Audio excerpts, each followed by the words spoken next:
एक घर में मोटू और पतलू नाम के दो दोस्त रहते थे। इनमें दोनों की बहुत ही गहरी दोस्ती थी और वे पूरे दिन भर दोनों साथ ही रहते थे। और उनकी दोस्ती के बारे में गांव के ढूंढे से लेकर बच्चे तक को पता था कि ये दोनों बहुत अच्छे दोस्त हैं। और दोनों अच्छे दोस्त होने के साथ साथ दोनों बहुत पैसे वाले भी थे। और गांव के सारे चोर उनको अच्छी नजरों से नहीं देखते थे। उन चोरों को बस उनके पैसे चाहिए थे। एक दिन मोटू पतलू दोनों जब बैठकर बातें कर रहे थे, तभी पतलू के नाना जी आते हैं। तो उन्हें देखकर पतलू बोलता है, नाना जी, आपको इतने सालों बाद मेरी याद आई क्या, जो आप मुझसे मिलने के लिए आज आए हैं? फिर पतलू के नाना जी बोलते हैं, याद तो आनी ही थी पतलू बेटा तुम्हारी, क्योंकि तुम्हारी नानी तुम्हें बुला रही है, क्योंकि तुम्हारे मामा के बेटे का परसों के दिन जलूला है। तो नानी ने और मैंने सोचा क्यों ना इस बार पतलू को भी अपने साथ शामिल कर लिया जाए, इसीलिए मैं तुम्हें लेने के लिए आ गया।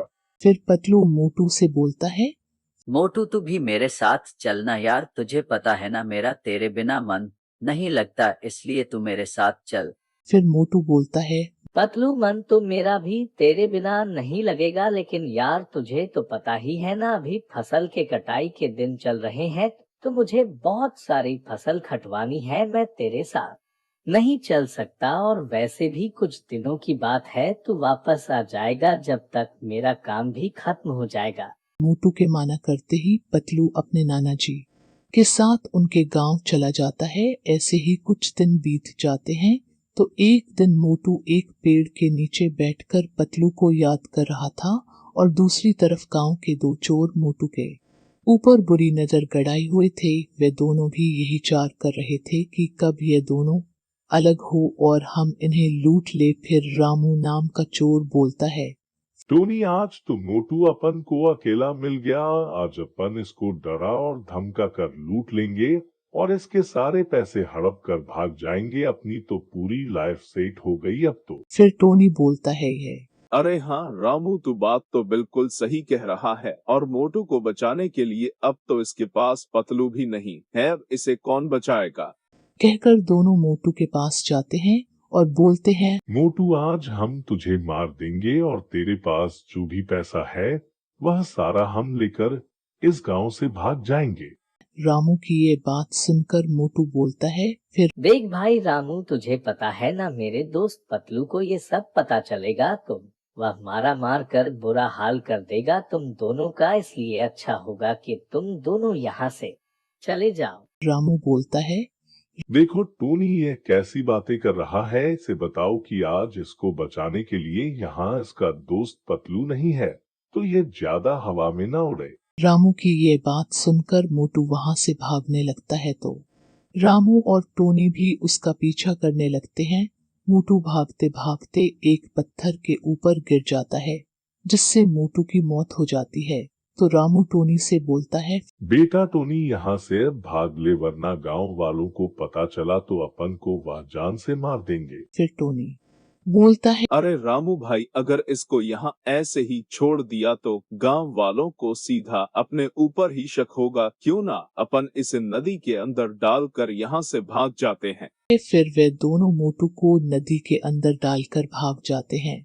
फिर कुछ दिनों बाद जब पतलू अपने नाना जी के घर से अपने गांव आता है, तो वे गांव आते ही सबसे पहले मोटू के घर जाता है और मोटू की माँ से पूछता है, फिर नमस्ते आंटी, मोटू कहाँ पर है? मुझे मोटू से मिलना है, मुझे मोटू की बहुत याद आ रही है।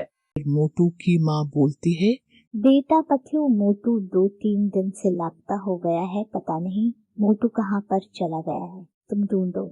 ये सुनकर पतलू दुखी होकर उस पेड़ के नीचे जाकर बैठ जाता है जहाँ मोटू और पतलू दोनों साथ बैठा करते थे। तभी वहाँ टोनी और रामू आ जाते हैं और पतलू से बोलते हैं, क्या हुआ पतलू भाई, तुम तुम्हारे दोस्त मोटू के इंतजार में यहाँ बैठे हो? क्या हमें पता है मोटू कहाँ है? लेकिन तुम तुम्हारी सारी जमीन जायदाद हमारे नाम करो तो हम मोटू का पता बता दे। रामू के इतना बोलती ही नदी से मोटू बाहर आ जाता है और रामू और टोनी को मार देता है। और यह सब पतलू खड़ा खड़ा देख रहा था।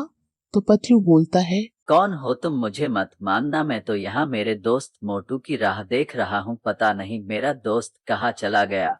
फिर भूतिया मोटू बोलता है, पतलू, मैं तुम्हारा दोस्त मोटू ही हूँ। इन दोनों ने पैसों के लालच में आकर मुझे मार दिया था।